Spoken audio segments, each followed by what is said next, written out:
আজ সোমবার, ঘড়ি বলছে এখন সকাল 7:45। আজকে একটু সকাল সকালে উঠেছি, কারণ আজ থেকে বাবানের সেকেন্ড সামেটিভ পরীক্ষা শুরু। আজকেই রয়েছে প্রথমেই একদম বাংলা, আর তার সাথে রয়েছে ইংরেজি। ফার্স্ট হাফে বাংলা এবং সেকেন্ড হাফে ইংরাজি। পরীক্ষা দেবে বাবান, আর টেনশনে পাগল হয়ে যাচ্ছি আমি। ঘুম থেকে আজকে একদম সকাল সকাল টেনে তুলে দিয়েছি, এই ওঠ, শিগগির পড়তে বস। আমাদের ছোটবেলায় আমাদের পরীক্ষার সময় ঘুমই আসতো না, আর এখনকার বাচ্চারা তাই দেখি এদের এতটুকু ভয় নেই, কোনো টেনশনই নেই। জানি না, তবে আমার ছেলের ক্ষেত্রে তো এটাই দেখি। প্রত্যেকটি বাচ্চাদের কীরকম অবস্থা তা জানি না, তবে ওর যে বন্ধু বান্ধব রয়েছে তাদের মায়েদেরও ঠিক এই একই কথা, কোনো নাকি টেনশনই নেই। যত টেনশন আমাদের বাবা মায়েদের। তো যাই হোক, এই দেখো সকাল সকাল উঠে একদম এদিকে বিছানাপত্র সমস্ত গুছিয়ে নিচ্ছি, আর ওদিকে চাটা করে ঢাকা দিয়ে রেখে দিয়েছি। আজকে তোমাদের দাদা ভাইয়ের রয়েছে একটা বাৎসরিক কাজ, সেই কারণে তোমাদের দাদা ভাই আর ওকে নিয়ে যেতে পারবে না। আজকে আমাকেই যেতে হবে এবং ওকে আনতেও হবে। তাহলে বুঝতে পারছো, সময়ের মধ্যে কিন্তু রান্না বান্না সমস্ত কিছু আমাকে সারতে হবে, সাথে টিফিনও। নমস্কার বন্ধুরা, আমি প্রিয়াঙ্কা। কেমন আছো তোমরা সবাই? আশা করছি তোমরা সবাই খুব ভালো আছো এবং সুস্থ আছো। আমিও বেশ ভালো আছি, আমার পরিবারও সুস্থ আছে। আমার আরও একটি নতুন ব্লগে তোমাদের সবাইকে অনেক অনেক স্বাগত জানাই। বাবান সকালবেলায় ভাত খেয়েই যাবে, আর তার জন্য এখানে আলু সেদ্ধ দিয়ে প্রেসার কুকারে ভাত বসিয়ে দিলাম। আর ভাতটা একেবারেই হাঁড়িতেই করে নেব, সেটা পরে বসাবো। আর এদিকে দেখো বৃষ্টি সকাল সকাল শুরু হয়ে গিয়েছে। জামা কাপড়গুলো পুকুর পাড়ে মেলা রয়েছে, আর সেগুলোকে তুলে নিয়ে আসি, না হলে যতটুকু জল ঝরেছিল ততটুকু তার থেকেও বেশি ভিজে যাবে। আর ওই রকম বৃষ্টির মধ্যে জামা কাপড় ভিজে গেলে না, তারপরে আরও যেন বেশি করে কেমন একটা গন্ধ হয়ে যায়। তো সমস্ত জামা কাপড়গুলো তুলে নিয়ে এসে আমার এই যে বারান্দাটা রয়েছে এখানে সমস্ত কিছু মেলে দেবো।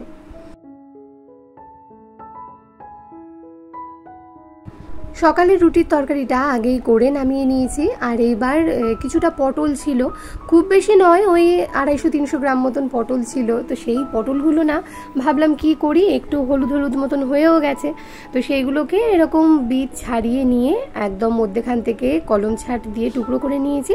আর এটা এখন ওই সর্ষে পোস্ত দিয়ে একটুখানি ঝাল করে নেব। তো এখানে ওই 5 ফোড়ন দিয়ে একটু পটলগুলোকে লাল করে ভেজে নিচ্ছি, আর একটু সর্ষে আর পোস্ত বেটে নিয়েছি, সেটাও এর মধ্যে দিয়ে নেব। আসলে গতকালের কিছুটা মাছ রয়েছে, ওই যে বললাম 4 পিস মাছ রয়েছে, তো সেই মাছটাই রান্না করব। অন্যান্য সবজিপাতি আজকে আর কিছু নেই, আর কিছু নেবও না পাড়া থেকে, যা আছে এই দিয়েই চালিয়ে নেব। তো 2 পিস মাছ মাকে বলেছি তুমি একটু ঝাল করে নিও, আর এখানে 2 পিস মাছ আমিও একটু ঝাল করব। আর এই সর্ষে পোস্ত যেটা করলাম পটলের, এইটা তো 2 ঘরেরই হয়ে যাবে, মা বাবাকেও দেবো, আমি এবং তোমাদের দাদা ভাইও খাবো। বাবান তো এগুলো কিছুই খায় না।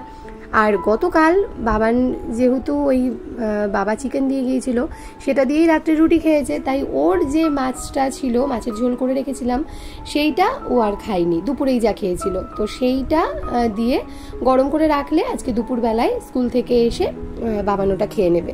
তাই এই মাছ দুটো আমি একটু ঝাল করে নিচ্ছি। কি বলতো, বাসি মাছ না, আমি দেখেছি ফ্রিজে রাখা মাছ ঝোল রান্না করলে খুব একটা ভালো লাগে না। যদি একটুখানি পেঁয়াজ রসুন টমেটো এই সমস্ত দিয়ে একটু শুকনো শুকনো কষা কষা করে রান্না করা যায়, সেটা খেতে অনেকটাই বেটার লাগে। তো সেই কারণেই আর কি ওই 2 পিস মাছ আমি একটু একদিকে ঝাল করলাম।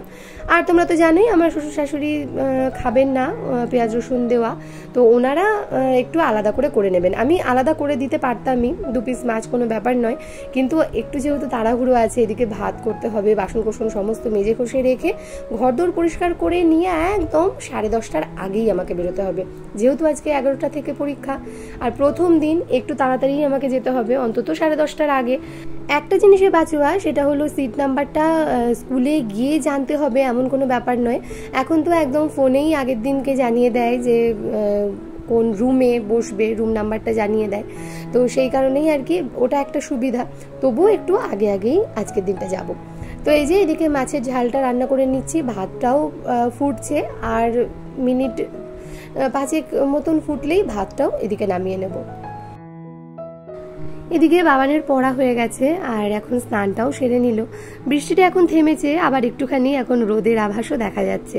বৃষ্টিটা না হওয়াই ভালো, জানো তো, বৃষ্টি হলে না ভীষণই অসুবিধে। হেঁটে যেহেতু যাওয়া, বাচ্চাটা ভিজে যাবে। তো সেই কারণেই আর কি বৃষ্টি না হলেই ভালো, বরঞ্চ একটু রোদ উঠুক, রাস্তাটা একটু টেনে যাক। তো এই যে এখন বাবানকে মুছিয়ে দিয়ে নিয়ে ওর ভাতটা বেড়ে দেবো। প্রেশারের ভাতটা তো আগেই নামিয়ে নিয়েছি, আর গরম গরম তো একদমই খেতে পারে না, ফ্যানের তলায় রেখে দিয়ে সেটাকে ঠান্ডা করিয়ে তারপর তাকে খেতে দিতে হবে। ঘড়িতে এখন ঠিক 10:30, 11টা থেকে পরীক্ষা রেডি হয়ে নিয়েছি, মানে ভীষণ তাড়াহুড়ো করে কাজকর্ম আজকে সেরেছি। বুঝতেই পারছো প্রথম পরীক্ষা, একটু আগেই যেতে হবে, তবুও আগে হলো না। তো ভাবলাম একটুখানি কথা না বললেও চলবে না, তো ক্যামেরাটা ধরে কথা বলতে এলাম। এদিকে আমার বাবানও রেডি হয়ে গেছে। এই যে বাবান, কি পরীক্ষা বলে দাও? ইংরেজি আর বাংলা, দুটো পরীক্ষা আজকে, ইংরেজি এবং বাংলা। ভীষণ চাপের ব্যাপার রয়েছে কিন্তু। আর এদিকে আমার কিন্তু সমস্ত কাজকর্ম সারা হয়ে গিয়েছে, বাসন কোসন মেজে সমস্ত ওই বাইরে রেখে দিয়েছি, তোলা আর হয়নি, বাইরে থাক, এসে তুলবো খুনি। রান্না বান্নাও করে নেওয়া হয়ে, এই দেখো রান্না বান্না শেষে গ্যাস মুছে স্ল্যাব মুছে সমস্ত পরিপাটি করে নিয়েছি। রান্না বান্না করে সমস্ত একদম ঢেকে গুছিয়ে রেখে নিয়েছি। আর বাইরে বৃষ্টি হচ্ছে না, কিন্তু মেঘ প্রচুর করে রয়েছে, বৃষ্টি হয়তো আসতেও পারে। আর ছাতাটা তো মনে করেই সঙ্গে নিতে হবে। মিঠুকে একদম স্নান করিয়েই দেখো ঘরে তুলে দিয়েছি। বাড়িতে থাকবো না, বৃষ্টি আসলে মা তাড়াহুড়ো করে পারবেও না ওকে নিয়ে।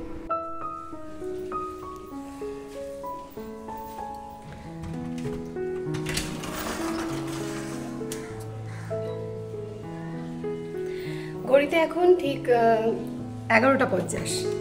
বাবানকে স্কুলে দিয়ে চলে এসেছি, কারণ ওর ছুটি হবে সেই 12:45। এতক্ষণ বসে কি করব, বোর হয়ে যাব। সমস্ত কাজকর্ম সেরে গিয়েছিলাম যে যদি বসি ওখানে, তো তারপর দেখলাম বৃষ্টি আসলেও আসতে পারে, ভীষণ মেঘ করে রয়েছে, যার জন্য আর বসলাম না, চলে এসেছি। তো এদিকে মা বলছিল যে ওই আমাদের ঠাকুর ঘরের জন্য যে চাদর কিনেছি এবং মায়ের জন্য যে চাদরটা কিনেছিলাম সেটা বের করে দেওয়ার জন্য এসেছি, সিঁড়ি দিয়ে উঠে এসেছি। তো সেটা না আমার একদম খেয়াল ছিল না, মায়েরও খেয়াল ছিল না যে পুজোর দিনকে ঠাকুরের চাদরটা ঠাকুরের বিছানাতে যে খাটে পেতে দেবো, কারুরই খেয়াল ছিল না পুজোর তালগোলে, তো পাতা হয়নি। তো এইবার এখন মা বলছে যে চাদরটা বের করে দিতে, মা সময় করে পেতে দেবে। তো সেটা নিতেই ওপরে এসেছি। আজকে আর ওপরে আসিনি, কিচ্ছু পরিষ্কার পরিচ্ছন্ন কিছুই করিনি, সমস্ত যেমন ছিল তেমনটাই রয়েছে, যেহেতু একটু তাড়াহুড়োতে ছিলাম। তো যাই হোক, চলো এখন সেগুলো বের করে দিই। আর হ্যাঁ, অনেকেই আমাকে কমেন্ট করেছো যে দিদি ভাই তোমার দেওয়া শাড়িটাই মাদেরকে পরাতে পারতে, কিন্তু কি বলো তো, আমার শাশুড়ি মা চেয়েছেন যে ওই কাপড়গুলো আমি যাতে কালী পুজোয় পরাই, তো সেই কারণেই আর কি পরাইনি, একেবারে কালী পুজোতেই পরাবো। আর তোমাদের দাদাভাইও কিন্তু সেম কথাটাই বলছিল যে নতুন তুমি যে কাপড় দুটো দিয়েছো ওটাই পরাতে পারতে। তো দেখলাম ঠিক আছে চলো পরালেই হলো। দিদি যেটা দিয়েছিল সেটা পরিয়ে নিলাম, এরপর কালী পুজোয় তো পরাতে পারবোই, দুর্গা পুজোয় পড়বে, কালী পুজোয় পড়বে, তো কোনো একটা সময় পরিয়ে দেবো, কালী পুজোতেই পরাবো। তাহলে চলো ওটা বের করে মাকে দিয়ে দিই। আলমারিটা কেনা স্টক ফাঁকাই পড়ে রয়েছে, কিছুই গোছানো হয়নি। তবে আমার নিচের ঘরের আলমারিগুলো না একদম প্যাকটাপ যাকে বলে, মানে সবই ভর্তি হয়ে রয়েছে। তো মাঝে মাঝে মনে করি যে সমস্ত কিছু নিয়ে এসে আমার এই ওপরের ওয়ার্ড্রপটা সাজিয়ে ফেলি, কিন্তু ওই করব করে আর করা হয়ে ওঠে না। উপরটাতে তো আশা খুব কমই হয়। তবে এবারে ভেবেছি যে কোনো একটা ভালো দিন দেখে পুজোটা দিয়ে নিয়ে তারপর আলমারিটা গুছিয়ে নেব। এইভাবে ঘরটা ফেলে রাখার কোনো মানেও হয় না, টুকটাক যদি ব্যবহার করি তাও মনটা বেশ ভালো লাগবে। নিচের ঘরটার যা অবস্থা হয়েছে, খুব শিগগিরই ঘরটা যদি রিপেয়ার না করা হয় মানে ভালো লাগবে না। জানলা দরজাগুলো আর দুদিন বাদেই সব ভেঙে চুরে পড়ে যাবে। এখন ঘড়িতে প্রায় 1:45। বাবানকে নিয়ে চলে এসেছি, সে প্রায় অনেকক্ষণ, প্রায় 1টার সময়। বাবানের তো পরীক্ষা শেষ হয়েছে 12:40-এ, তো আস্তে আস্তে ওই 1টা। তো এসে তারপর বাবানকে নিয়ে সমস্ত কোশ্চেনগুলো দেখলাম যে কোনটা কি পেরেছে না পেরেছে, সেগুলো দেখলাম। তো করেছে, মোটামুটি করেছে। তো এইবার তো খিদে পেয়ে গেছে, সমস্ত কাজকর্ম তো আগেই সারা হয়ে গিয়েছিল, এসে আর আমার কিছু করতেও হয়নি, স্নানটাও সেরে নিয়েছিলাম। তো এবার ভাত বাড়বো। তাহলে চলো আজকে রান্না কি করেছি তোমাদের সাথে তো শেয়ার করিনি, এক ঝলক চলো দেখিয়ে দিই। তো এই যে বাবানের মাছের ঝোলটা ফ্রিজ থেকে আগেই বের করে রেখে গিয়েছিলাম, তো এটাকে একটু গরম করে বাবানকে দিয়ে দেবো। বাবান আবার গরম করাটা একদমই পছন্দ করে না, বলে ফ্রিজ থেকে বের করে রাখো, নর্মাল হয়ে গেলে খেয়ে নেব। আর এই যে এখানে হাঁড়িতে রয়েছে ভাত, তার সাথে এখানে রয়েছে পটল পোস্ত, একদম সর্ষে পোস্ত দিয়ে মাখো মাখো করে বানিয়ে নিয়েছি।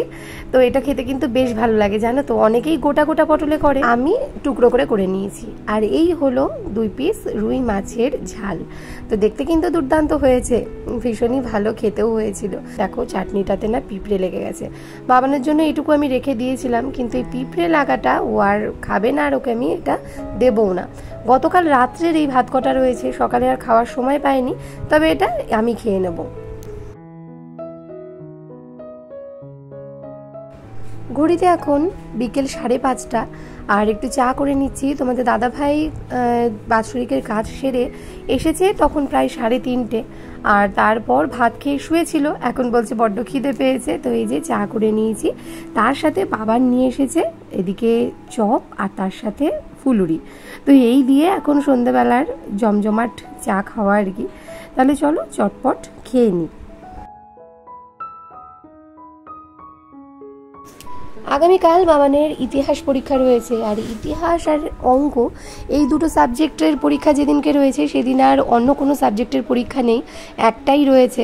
কারণ এগুলোর সিলেবাসও না অনেকটাই বেশি, তো সেই কারণে ওই একটা পরীক্ষাই রয়েছে। তবে মধ্যেখানে কোনো ছুটি নেই, যেমন ইংরাজি, অঙ্ক অথবা ইতিহাস এগুলোর আগে ছুটি সাধারণত দেয়। তো সে একটা করে যেহেতু পরীক্ষা হচ্ছে, সেই কারণে আর ছুটি নেই, একেবারেই সমস্ত পরীক্ষা একসাথেই হয়ে যাচ্ছে। একদিকে ভালো, একটানা পরীক্ষা হয়ে গেলে না পরীক্ষার এনার্জিটাও কিন্তু থাকে। আমাদের সময় কত দিন বাদে পরীক্ষা হতো বাবা, 2 দিন 3 দিন মধ্যেখানে গ্যাপ, তাতে করে যেন এনার্জি অনেকটাই হারিয়ে ফেলতাম, আর খালি মনে হতো যে কবে পরীক্ষাটা শেষ হবে। তো যাই হোক, বাবানের পরীক্ষাটা শেষ হলে 2 দিন কোথাও থেকে ঘুরে আসছি, সংসার নামক জীবন থেকে 2 দিন একটু ছুটি চাই। তো যাই হোক, এদিকে দেখো রাতের খাবারের আয়োজনটাও করে নিচ্ছি। দুপুরবেলায় তো মাছ দিয়ে হয়ে গেছে, ওই পটল সর্ষে পোস্ত দিয়েই হয়েছে, কিন্তু এবেলায় তো আর কিছু নেই, তাই ভাবলাম যে আজকে রাত্রেবেলায় একটু আলু সেদ্ধ দিই, তার সাথে মুসুরির ডাল ভাতে দিই। ওই যে শুকনো করে মুসুরির ডাল ভাতেটা মাখা হয়, সেটা কিন্তু খুব ভালো লাগে জানো তো খেতে। আলুটা মাখবো শুকনো লঙ্কা ভাজা তেল দিয়ে, আর ডাল সেদ্ধটা মাখবো কাঁচা তেল, কাঁচা লঙ্কা, লবণ দিয়ে। ভীষণ ভালো লাগে খেতে। আর বাবানও তো বলেছে ওটা দিয়েই রাত্রে খাবে, তবে বাবানের জন্য রাত্রেবেলায় ডিম দিতে হবে, যেহেতু বাবান সকালে পরীক্ষা দিতে যাবে বলে ডিম আর খায়নি। সকালবেলার দিকে না মানে পরীক্ষা দিতে গেলে ও ডিমটা খেয়ে যায় না, তো সেই কারণেই আর দিইও নি, তো এখন ও এটা খেয়ে নেবে। আর এই যে ডাল পুটুলি করে ভাতের মধ্যে দেওয়া, এই ব্যাপারটা কিন্তু ভীষণ ভালো লাগে জানো তো।